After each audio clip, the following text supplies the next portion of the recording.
Davos for the 48th annual meeting of the World Economic Forum. मैं Nicolas Schwab को उनकी इस पहल पर और वर्ल्ड इकोनॉमिक फोरम को एक सशक्त और व्यापक मंच बनाने पर बहुत बहुत साधुवाद देता हूं। उनके विजन में एक महत्वाकांक्षी एजेंडा है जिसका उद्देश्य है दुनिया के हालात सुधारना। उन्होंने इस एजेंडा को आर्थिक और राजनीतिक चिंतन से बहुत मजबूती के साथ जोड़ा। साथ ही साथ हमारे गर्मजोशी भरे स्वागत सत्कार के लिए मैं स्विट्जरलैंड की सरकार, उसके नागरिकों के प्रति अपनी कृतज्ञता व्यक्त करना चाहता हूं। फ्रेंड्स, दावोस में आखिरी बार भारत के प्रधानमंत्री की यात्रा सन 1997 में हुई थी, जब श्री देवेगौड़ा जी यहां आए थे। 1997 में भारत का जीडीपी सिर्फ $400 बिलियन से कुछ अधिक था। अब 2 दशकों के बाद यह लगभग 6 गुना हो चुका है। उस वर्ष इस फोरम का विषय था बिल्डिंग द नेटवर्क सोसाइटी। आज 21 साल बाद टेक्नोलॉजी और डिजिटल एज की उपलब्धियां और प्राथमिकताओं को देखें तो 1997 वाला वो विषय ऐसा लगता है सदियों पुराना कोई युग की चर्चा थी।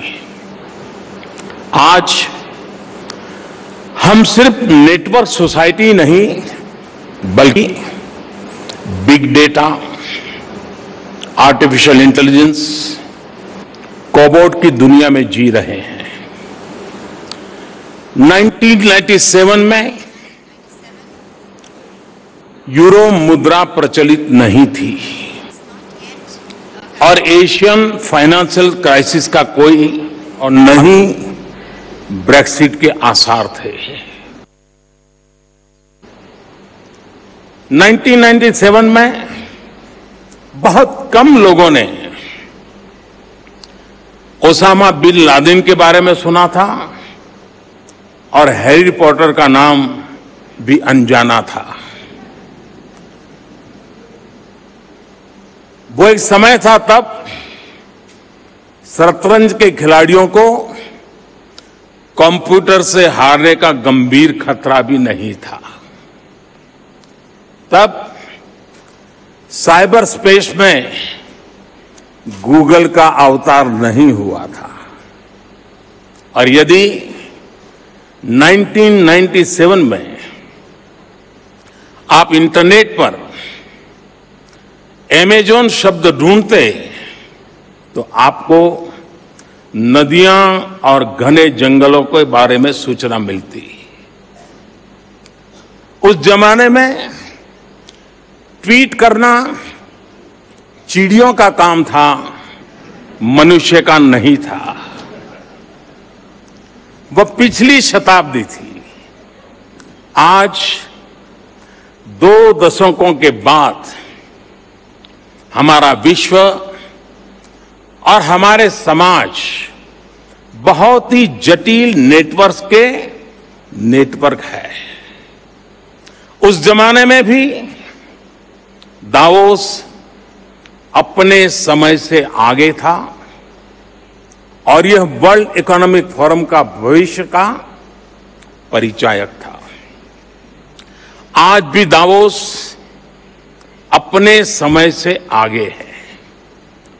इस वर्ष फोरम का विषय creating a shared future in a fractured world है, यानी दरारों से भरे विश्व में साझा भविष्य का निर्माण। नए नए बदलावों से, नई नई शक्तियों से आर्थिक क्षमता और राजनीतिक शक्ति का संतुलन बहुत तेजी से बदल रहा है।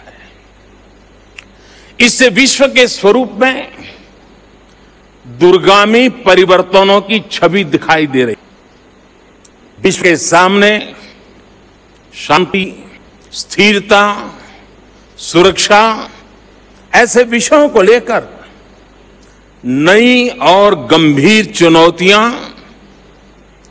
हम अनुभव कर रहे हैं। टेक्नोलॉजी ड्रिवन ट्रांसफॉर्मेशन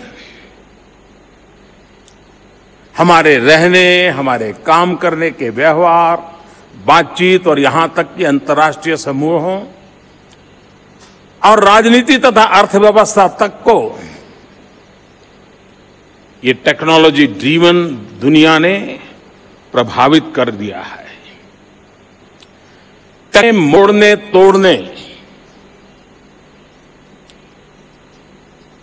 और मैं जिम्मेवारी से बोल रहा हूं, जोड़ने, मोड़ने और तोड़ने तीनों आयामों का एक बड़ा उदाहरण सोशल मीडिया के प्रयोग में देखने को मिलता है।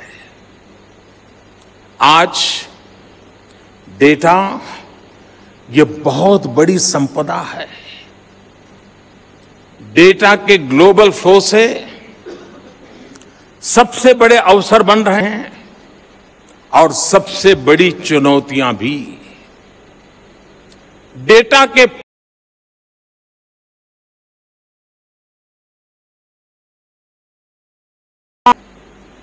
क्योंकि ऐसा माना जा रहा है कि जो डेटा को काबू में रखेगा वही भविष्य पर अपना वर्चस्व बनाएगा।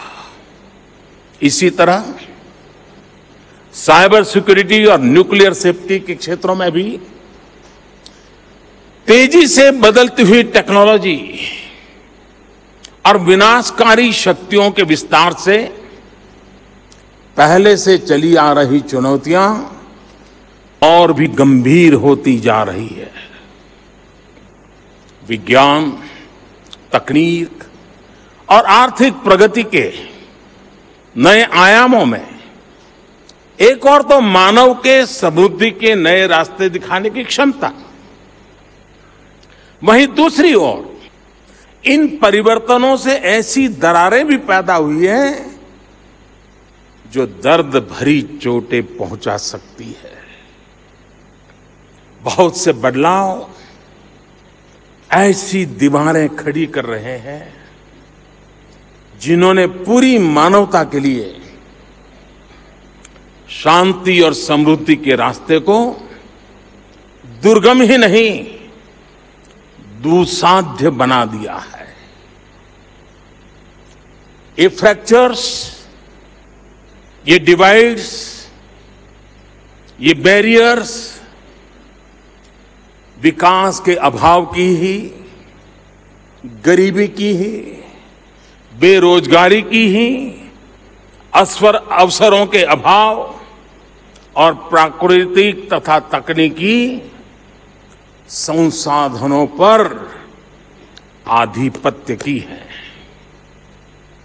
इस परिवेश में हमारे सामने कई महत्वपूर्ण सवाल हैं जो मानवता के भविष्य और भावी पीढ़ियों की विरासत के लिए समुचित जवाब मांगते हैं।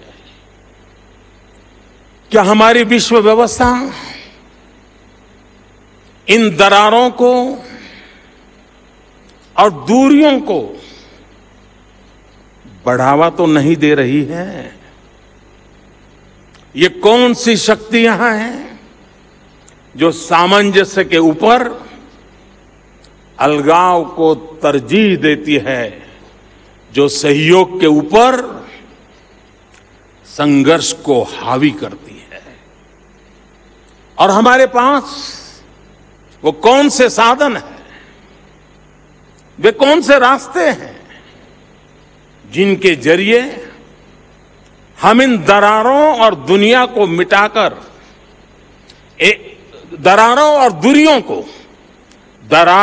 दूरियों को मिटाकर एक सुहाने और साझा भविष्य के सपने को साकार कर सकते हैं। फ्रेंड्स, भारत भारतीयता और भारतीय विरासत का प्रतिनिधि होने के नाते मेरे लिए इस फोरम का विषय जितना समकालीन है उतना ही समयातीत भी है। समयातीत इसलिए क्योंकि भारत में अनादिकाल से हम मानव मात्र को जोड़ने में विश्वास करते आए हैं, उसे तोड़ने में नहीं, उसे बांटने में नहीं। हजारों साल पहले संस्कृत भाषा में लिखे गए ग्रंथों में भारतीय चिंतकों ने जो कहा है और जिसका उल्लेख अभी प्रोफेसर स्वाब ने अपने भाषण में किया, और वो है, भारतीय चिंतकों ने कहा है, वसुधैव कुटुंबकम, यानी पूरी दुनिया एक परिवार है। तत्वतः हम सब एक परिवार की तरह बंधे हुए हैं। हमारी नियतियों में एक साझा सूत्र हमें जोड़ती है। वसुधैव कुटुंबकम की यह धारा निश्चित तौर पर आज दरारों और दूरियों को मिटाने के लिए और भी ज्यादा सार्थक है, रिलेवेंट है। लेकिन आज एक गंभीर बात यह है कि इस काल की विकट चुनौतियों से निपटने के लिए हमारे बीच सहमति का अभाव है। परिवार में भी जहां एक और सौहार्द और सहयोग होता है, वहीं कुछ न कुछ मनमुटाव, मतभेद होते रहते हैं। लेकिन परिवार का प्राण, उसकी प्रेरणा यही भावना होती है कि जब साझा चुनौतियां सामने आए तो सब लोग एकजुट होकर के उनका सामना करते हैं और एकजुट होकर उपलब्धियों और आनंद के हिस्सेदार बनते हैं। परंतु चिंता का विषय है कि हमारे विभाजनों ने, दरारों ने इन चुनौतियों के खिलाफ मानव जाति के संघर्ष को और भी कठिन और भी कठोर बना दिया है। फ्रेंड्स, जिन चुनौतियों की ओर मैं इशारा कर रहा हूं, उनकी संख्या भी बहुत है और विस्तार भी बहुत व्यापक है। लेकिन मैं यहां समय की सीमा को देखते हुए सिर्फ 3 प्रमुख चुनौतियों का जिक्र करना चाहता हूं, जो मानव सभ्यता के लिए सबसे बड़े खतरे पैदा कर रही है। पहला खतरा है क्लाइमेट चेंज का।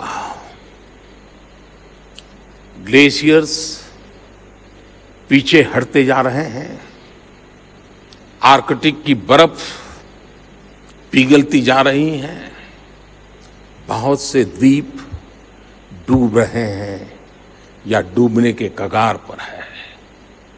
बहुत गर्मी और बहुत ठंड, बेहद बारिश,